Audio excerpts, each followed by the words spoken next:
আসসালামু আলাইকুম রহমতুল্লাহ। প্রিয় সপ্তম শ্রেণীর শিক্ষার্থী বন্ধুরা, গত ভিডিও ক্লাস পর্যন্ত আমরা কিন্তু মূলত সমাধান করে শেষ করেছিলাম তোমাদের গণিত পাঠ্য বইয়ের অধ্যায় 2.2.1 অনুশীলনীটা। তো আজকের এই ভিডিওতে আমরা এর পরবর্তী পার্ট যেগুলো রয়েছে 2.3 থেকে শুরু করব, লাভ ক্ষতি, এখান থেকে আমরা শুরু করব। সো বন্ধুরা, বেশি কথা না বাড়িয়ে চলো আমরা আমাদের ভিডিও আলোচনা শুরু করে দিই। তবে ভিডিওটি শুরু করার আগে তোমাদের কাছে একটা ছোট্ট রিকোয়েস্ট থাকবে, আমাদের এই চ্যানেলে তোমরা যদি নতুন হয়ে থাকো এবং আমাদের এই চ্যানেলের কোনো ভিডিও যদি তোমার কাছে কোনো রকমের হেল্পফুল মনে হয়, তাহলে অবশ্যই আমাদের চ্যানেলটিকে সাবস্ক্রাইব করে দিবে।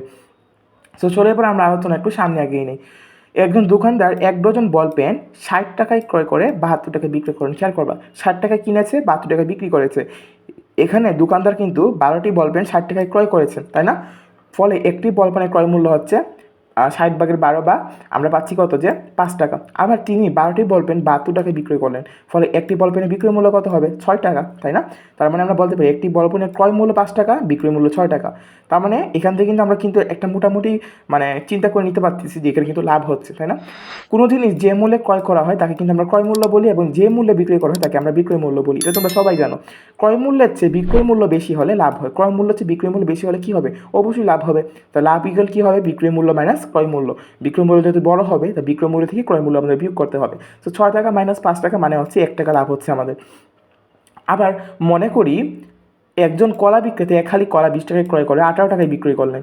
এখানে কিন্তু কি বিক্রয় মূল্যটা ছোট, কিন্তু ক্রয় মূল্যটা বড়।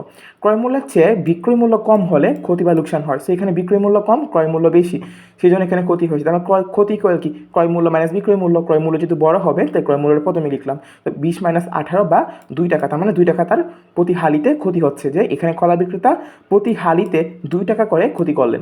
ঠিক আছে? সো এই যে কনসেপ্টটা ক্রয় মূল্য বিক্রয় মূল্য দিয়ে আমাদের লাভ ক্ষতি বের করার, এটা আশা করি তোমরা বুঝতে পেরেছো।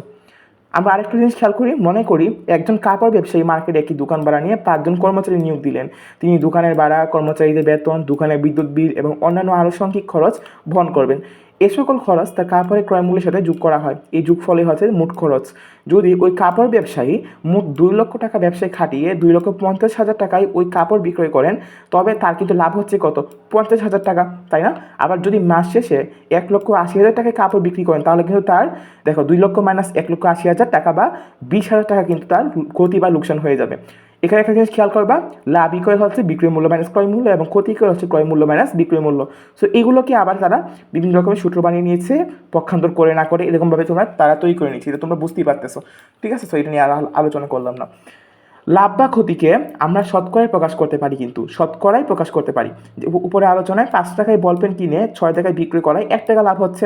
সো এখান থেকে আমরা বলতে পারি যে 5 টাকায় লাভ হচ্ছে 1 টাকা, তার মানে 1 টাকায় লাভ হচ্ছে। আমরা ঐকিক নিয়ম করছি, 1 টাকায় লাভ হচ্ছে 5/1। 1 যেটা রয়েছে এটা প্রথমে এখানে বসবে, এবং সে যেহেতু দূরে রয়েছে 5টা বসবে নিচে এসে। তার মানে আমরা 100 টাকায় কত টাকা লাভ করছি এটা বার করলে আমরা শতকরা পার্সেন্ট পাই যাচ্ছি, শতকরা লাভ পেয়ে যাচ্ছি। সো 100 টাকায় সে লাভ করছে হচ্ছে 20 টাকা বা 20%।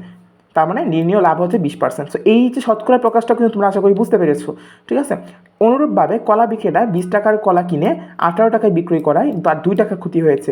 আমরা বলতে পারি 20 টাকায় তার ক্ষতি হয়েছে। 20 টাকা আমরা কিন্তু 18 টাকায় কেন বললাম না? তুমি বলতে পারো যে 18 টাকায় 2 টাকা ক্ষতি হয়েছে, আমরা কিন্তু বলতে পারতাম। বাট 18 টাকা কিন্তু বিক্রয় মূল্য, তার কিন্তু ক্রয় মূল্য না। আমাকে হিসাব করতে হবে ক্রয় মূল্যের উপরে। সো ক্রয় মূল্যের উপরে কিন্তু আমরা লাভ ক্ষতি হিসাব করে থাকি। সো ক্রয় মূল্য 20 টাকা, সো 20 টাকায় তার ক্ষতি হয়েছে 2 টাকা, তার মানে 1 টাকায় ক্ষতি হচ্ছে 20/2 টাকা, তাহলে 100 টাকায় ক্ষতি হচ্ছে তার 10 টাকা বা 10%।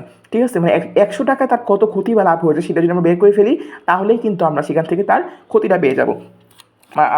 তার শতকরা পরিমাণটা পেয়ে যাবো, ক্ষতি শতকরা পরিমাণ কিংবা লাভের শতকরা পরিমাণটা আমরা পেয়ে যাবো। সো এই জিনিসটা আশা করি বুঝতে পেরেছো, এবং এই কনসেপ্টটা তোমরা বুঝতে পেরেছো। তো আজকের এই ভিডিও পর্যন্ত থাকবে, দেখা হবে নেক্সট ভিডিওতে। ততক্ষণ সে ভালো থাকবা, সুস্থ থাকবা। আল্লাহ হাফেজ।